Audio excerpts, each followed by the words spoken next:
Salut tout le monde, on se retrouve aujourd'hui pour une nouvelle vidéo sur les cryptos, une vidéo rouge les gars, rouge de chez rouge. Non mais regardez la map, c'est un carnage. On revient à 80 000 $ sur BTC. Pour les altcoins, c'est la même chose ici, vous voyez, c'est très très rouge. Malgré que je trouve, comme je l'avais dit dans la dernière vidéo, que ça reste encore correct sur les altcoins, parce qu'en fait ils ont déjà pris une claque tellement grosse que là au final ils reviennent un peu sur leur bottom qu'ils avaient fait durant la dernière grosse correction, mais ils sont pas en train d'aller chercher le pétrole comme le fait actuellement BTC. On a du coup le deuxième scénario que je vous avais expliqué dans la dernière vidéo qui s'est mis en place. C'est pas celui que je prévoyais. Je vous avais parlé du scénario A qui était on va chercher la liquidité en dessous du range pour ensuite réintégrer le range et péter vers le haut. Et le deuxième scénario, du coup, celui qu'on est en train de faire, c'était le niveau clé des volumes profile que je vous ai remis sur Twitter à jour au niveau des 86 000 $. On les a décrochés et là, du coup, on va beaucoup plus bas et vous allez voir que le bottom qu'on risque d'aller chercher est encore plus bas. C'est-à-dire qu'il n'est pas forcément au niveau des 80 000 parce que on a la prochaine zone de volume profile qui est au niveau des 74 000 et avec ça, vous allez voir que c'est super intéressant. On a le ruban de moyenne mobile. Ça fait longtemps que je n'en ai pas parlé, surtout en weekly, parce qu'en weekly, j'en avais pas mal parlé durant le fait qu'on montait, qu'on commençait à avoir des corrections, que c'était vraiment ce niveau-là qu'il fallait regarder. Mais ça faisait longtemps qu'on n'avait pas parlé, parce qu'en fait, c'était un niveau qui était tellement bas qu'on avait la marge avant d'en reparler. Mais là, du coup, on se rapproche. Donc, de nouveau, on peut le ressortir et s'y intéresser. Et vous allez voir que ce qui est super intéressant, c'est que ce niveau bas du ruban de moyenne mobile là en weekly, il coïncide parfaitement avec le zone de volume profile qu'on a aussi au niveau des 74 000. Donc on a tout ça qui est intéressant à checker. On a aussi, en plus qu'on peut ajouter, rappelez-vous, les datas au niveau des liquidations. Alors liquidation, on va vraiment chercher le pétrole, c'est abusé, mais surtout, vous allez voir les murs d'achat. On a une zone de murs d'achat qui est en train de se bâtir. Je crois que j'ai jamais vu autant, qui est aussi dans cette zone-là. Donc voilà, c'est plutôt intéressant. Moi, j'espère que de votre côté, vous n'êtes pas trop fait ramasser sur les cryptos. Si vous êtes en spot, normalement, voilà, il n'y a pas d'inquiétude, il n'y a pas de peur à avoir. En fait, c'est une correction comme une autre et voilà, faut juste attendre que ça se relance et reprendre des profits quand ce sera lancé et au final vous n'aurez pas de perte tant que vous n'avez pas vendu en fait votre bag que vous holdez en spot. Par contre, c'est vrai que si vous êtes en levier avec sur les futures, là c'est autre chose, c'est plus compliqué. Vous pouvez faire rect et prendre plus cher que si vous êtes juste en spot. Moi, c'est ce qui m'est arrivé sur les altcoins plus récemment là au début du mois et du coup depuis j'ai repris 0 position et je suis très content de pas être positionné actuellement sur le marché dérivé et de pas me prendre ça encore plus dans la gueule que ce que je prends déjà en spot quoi. Donc voilà, pas mal de choses à voir. J'essaie de tout synthétiser là pour que ce soit le plus clair possible. Vous allez voir qu'aussi on a le beacon gap CME, on est en train de combler le gap, ça aussi ça va être intéressant. Mais juste avant de passer sur data, j'ai ce petit tweet là qu'on nous a fait au niveau de l'homme le plus riche de Babylone. Je sais pas si vous connaissez. C'est un livre que je vous conseille fortement. Alors je pense que si vous êtes déjà dans le crypto, vous êtes déjà éveillé au niveau de tout ce qui est finance et de liberté financière et d'investissement. Bah en fait vous n'allez pas forcément apprendre 10 000 trucs, mais c'est vrai que moi à l'époque j'avais lu ce livre là quand j'avais peut-être 17 ans, un truc comme ça, et il m'avait pas mal aidé pour me renforcer en fait dans mon lien avec les cryptos et l'investissement.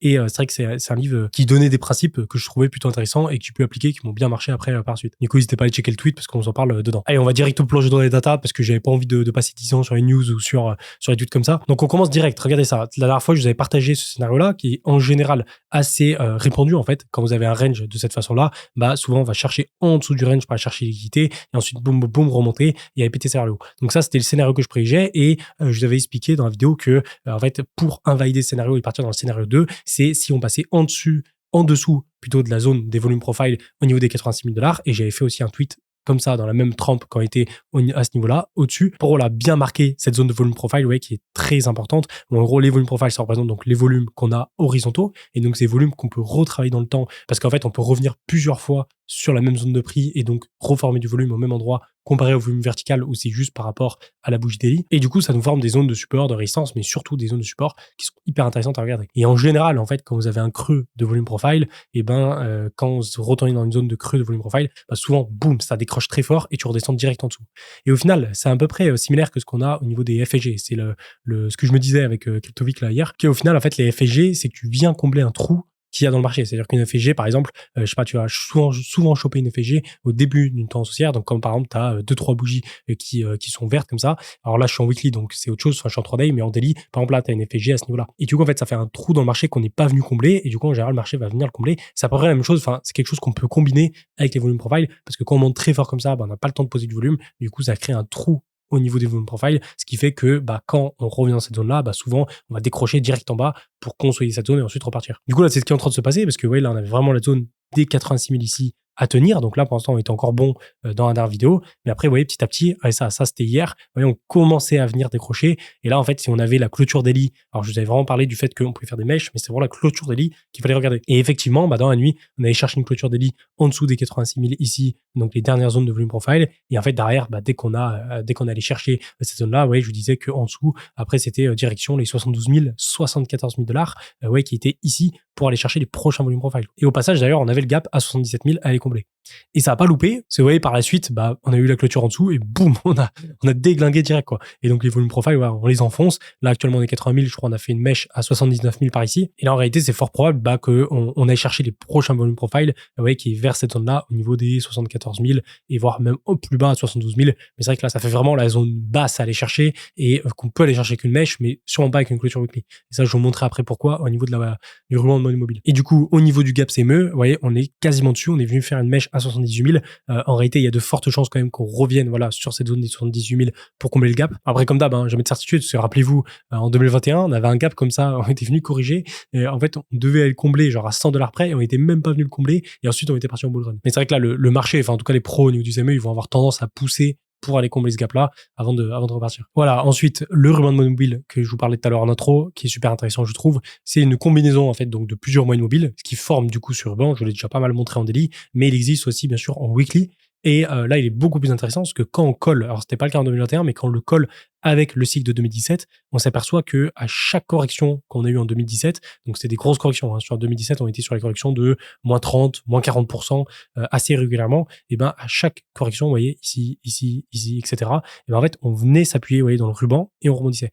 On venait s'appuyer dans le ruban, on rebondissait. Voilà, par exemple, ici, on a fait une bougie weekly, une mèche en weekly qui est descendue tout en bas du ruban et on a clôturé au-dessus. Et vous voyez, à chaque fois, en fait, on venait s'appuyer dedans et on arrivait, hop, à rebondir. Jusqu'au jour, en fait, on est passé en dessous, vous voyez ici, et du coup, on est parti en bear market. Et ce qui est intéressant, c'est que actuellement, on a à peu près le même schéma, même si c'est pas tout à fait identique parce que pour l'instant on n'a pas eu une petite correction comme en 2017, on a eu que 2. Et la dernière fois on est venu s'appuyer dedans, on a fait une mèche en dessous, mais on n'a pas clôturé en dessous.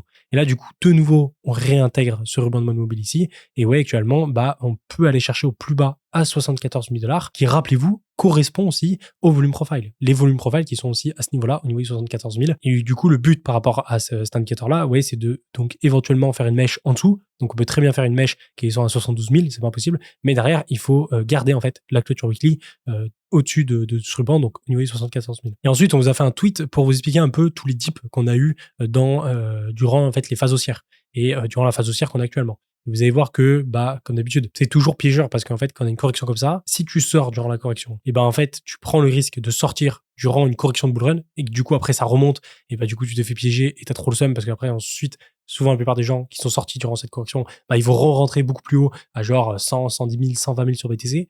Et après avoir une autre correction, du coup, ils vont se refaire baiser. Mais à la fois aussi, tu peux te dire, bon, là, c'est peut-être la fin du bull run, c'est la dernière correction, et là, on part en bear market. Et c'est toujours compliqué d'essayer de savoir à quel moment, en fait, on part en bear market ou pas. Et je trouve que l'un des meilleurs stats pour savoir si on part en bear market ou pas, c'est tout simplement regarder la taille de la correction. Et bon, le problème avec ça, c'est que du coup, au moment où tu te rends compte qu'on est en bear market, souvent, il est déjà trop tard parce que ça a corrigé déjà très, très fort. On est déjà sur du moins 40, moins 50%, et c'est donc un peu compliqué. Mais là, vous allez voir qu'on reste quand même sur des tailles de correction qui sont correctes, en fait, sur BTC. Regardez, là, on vous a mis donc à l'écran, vous voyez toutes les corrections qu'on a eues ici.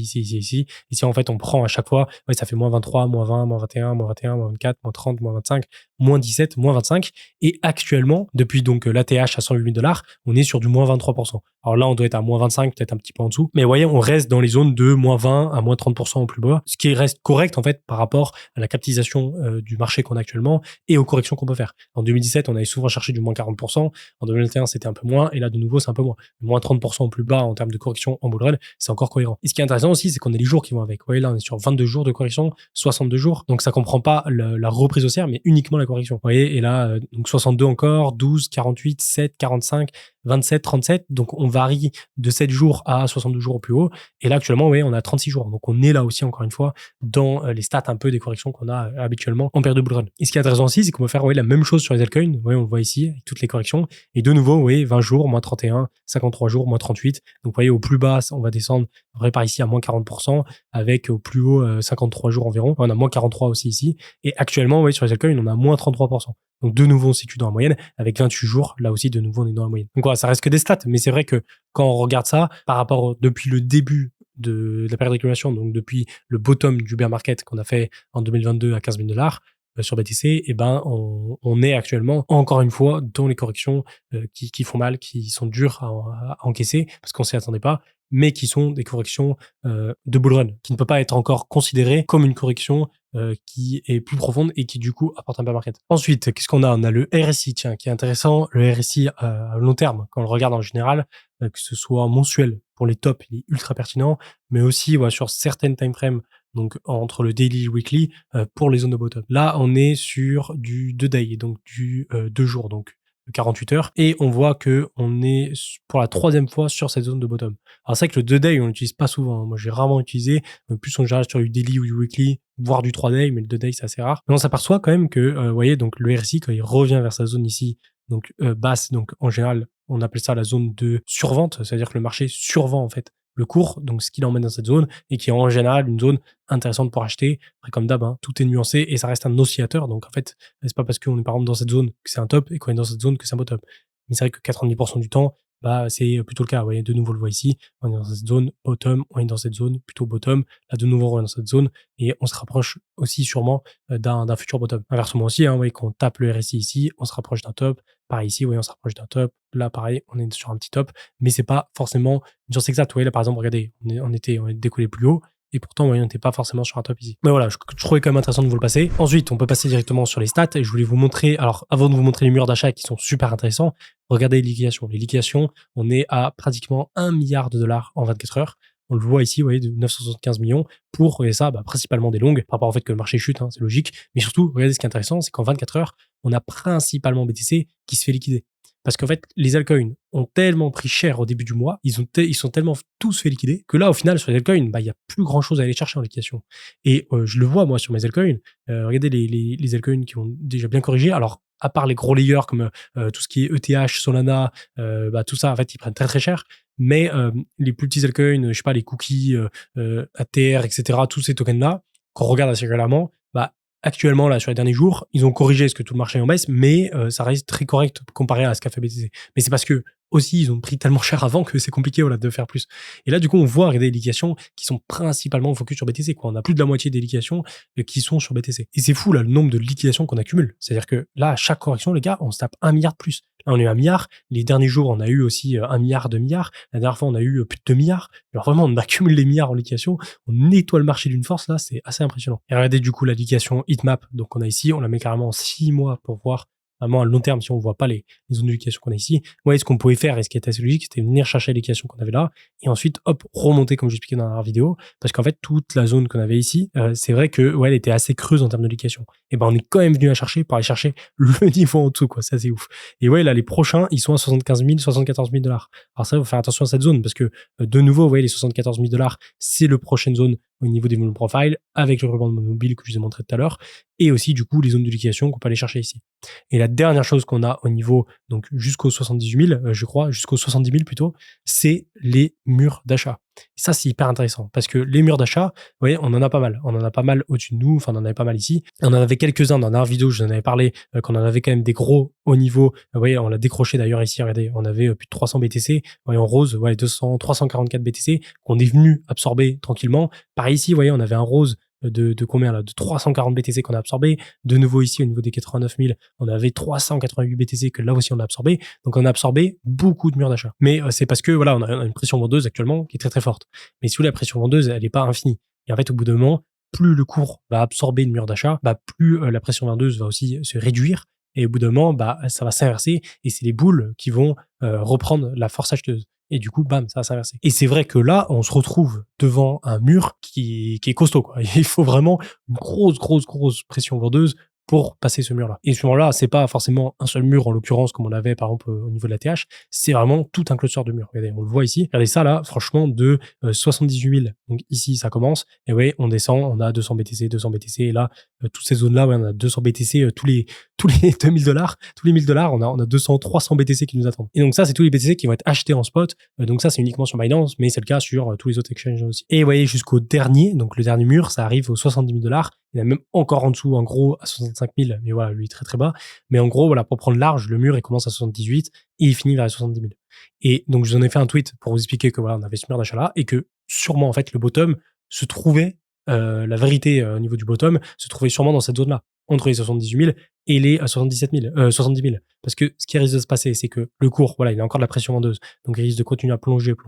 Et puis, au bout d'un moment, comme j'expliquais, la pression vendeuse va être complètement absorbée par ces murs d'achat. Et du coup, boum, ça va switch. Sauf que pour savoir si c'est là, si c'est là, ou si c'est là, ou si c'est là, là, c'est une autre histoire. C'est très compliqué de savoir. Et du coup, en fait, on risque d'avoir le bottom dans cette zone. Et quand on regarde les prix, on est entre 70 000 et 78. Et qu'est-ce qu'on a? Eh ben, on a les 74 000 qui sont, rappelez-vous, la zone de volume profile avec aussi la zone du ruban de mobile.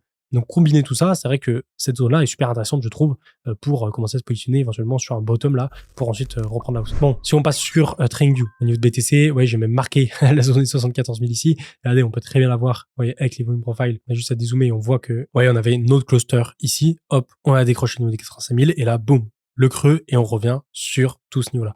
Et si je combine le ruban de mode mobile, alors pas en daily, mais paf, en weekly, regardez ça, vous voyez, on voit que on a le ruban juste là, les volumes profile qui recommencent à ressortir dans cette zone, et du coup, toute cette zone-là, avec les murs d'achat un peu où j'ai montré avant, est intéressante, quoi. Et en fait, le but, éventuellement, ce serait de venir, voilà, on peut faire une mèche un peu plus bas ici, mais ce serait vraiment de garder la clôture au-dessus. Donc, je sais pas si elle sera 74 000, 75 000, 76 000, mais voilà, on aura sûrement, voilà, une zone, peut-être pas de bottom, mais on aura sûrement, on peut jamais être sûr, mais on aura en tout cas une zone où la force acheteuse essaiera de reprendre le dessus, quoi. Donc, voilà, pour ça, si je reviens, hop, en daily, ouais, regardez, on peut même zoomer un peu plus, ouais, en une heure.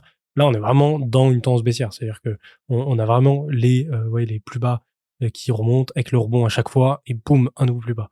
Rebond et boum, un nouveau plus bas. Rebond et boum, un nouveau plus bas, et etc., etc. Ouais, de nouveaux rebonds. Et là, on peut refaire un rebond et boum, de nouveau plus bas. Et là, on va chercher, par exemple, un dernier bottom et ensuite remonter. C'est plutôt ce que je prédis. Après, comme d'hab, très bien, voilà, poser le bottom ici, remonter. Mais c'est vrai que, regardez, on a encore le gap à aller chercher qui est juste là, oui, au niveau des 77 000. Et du coup, pour aller chercher ce gap, ça impliquerait le fait qu'on refasse un plus bas, on fasse un rebond et boum, un plus bas pour aller chercher le gap. Et ensuite, si affinité, aller chercher plus bas. Enfin bref, moi, tant qu'on reste dans cette dynamique-là de rebond, chute, rebond, chute, rebond, chute, je ne retouche pas au marché, pas en spot, mais en tout cas en position en futur. Et depuis qu'on a eu l'allocation là sur les altcoins qui s'est passé, je ne sais plus où, ici, je crois, et ben, j'ai pas repris de position et je reprendrai pas de position. Et j'attends que voilà, on pose bottom, qu'on arrive éventuellement sur la zone 74 000 pour commencer à m'y réintéresser. Là, pour l'instant, c'est pas le cas. Voilà pour tout ça. Je voulais vous montrer, tiens, le total, pas le total 3 qu'on a l'habitude de voir sur les altcoins, mais le total, donc tous les altcoins. Et je vais vous montrer quelque chose, pourquoi je pense qu'on n'est pas en fin de bull run, en fait, par rapport au marché global des cryptos. C'est, regardez un peu, quand on arrive, vous voyez, sur l'ATH. Donc, par exemple, en 2017, on était à ATH ici à 800 milliards de market cap. Et quand on prend donc de l'ATH de 2017 à l'ATH qu'on a fait en 2021, on avait quand même un 300%. Donc, on est monté genre 4 fois plus en termes de market cap. Et ouais, on est arrivé à 3000 milliards de dollars sur le marché total. Et là, actuellement, ouais, on l'a à peine dépassé et direct on corrige, quoi. C'est-à-dire que là, on s'est arrêté à 3000 milliards, donc ici. Et là, on est monté à 3,7 milliards. Donc, on a fait 21%. Donc, oui, il y a quand même une différence. Donc, c'est sûr qu'on ne refera pas les 300% qu'on a fait d'ici à ici. Mais 21%, voilà, un peu de proportionnalité quand même. Genre, je pense que c'est plus logique, qu'on aille chercher au moins 5000 milliards de market cap, qu'on aille faire au moins 70%, 100% à la rigueur. Mais voilà, 23%, ça me paraît comme très peu. Et quand on dézoome, on s'aperçoit qu'au final, ça va, la correction, elle fait très mal, mais c'est à court terme. Et dans la construction du bull run, en fait, des corrections comme ça, on en a plusieurs, quoi. Et voilà, c'est pas fini. Il y en aura d'autres. Voilà pour ça. Tiens, on a le Mates. Regardez ça, le petit Mates. Il est remonté. Alors bon, c'est pas non plus encore la folie totale, mais il est remonté un peu depuis la dernière fois. Alors, rappelez-vous, la dernière fois, je vous avais parlé du fait que le Mates, il y avait eu donc le problème avec le niveau des market makers qui s'était fait déglinguer et que aussi leur site était toujours inaccessible. Mais que du coup, la bonne nouvelle, c'était que les market makers n'avaient plus de tokens et que du coup, ils pouvaient pas continuer à faire chuter le prix et que derrière, la team était toujours dans l'optique de vouloir relancer le projet. Et du coup, depuis qu'on en a parlé dans la vidéo, je sais plus combien on était, on devait être par là, au plus bas, on a fait plus 100%. Alors, on reste quand même sur market cap qui est très bas à 2 millions, mais il faut regarder la FDV. La FDV, on se rapproche maintenant pas loin des 20 millions de FDV, donc il se rapproche du prix du lunch qu'il y avait sur ParkPad. Donc bon, c'est pas encore la folie, mais voilà, il y a un petit élan d'espoir, moi j'y crois toujours. On verra ce que ça donne. Je voulais vous passer, tiens, Ethereum, parce que Ethereum, les gars, j'ai fait un tweet en vous disant que j'ai l'impression que le bull run n'a jamais commencé sur Ether. Non mais regardez ce graphe. Franchement, en weekly, on est juste sur un gros M immense qui est horrible.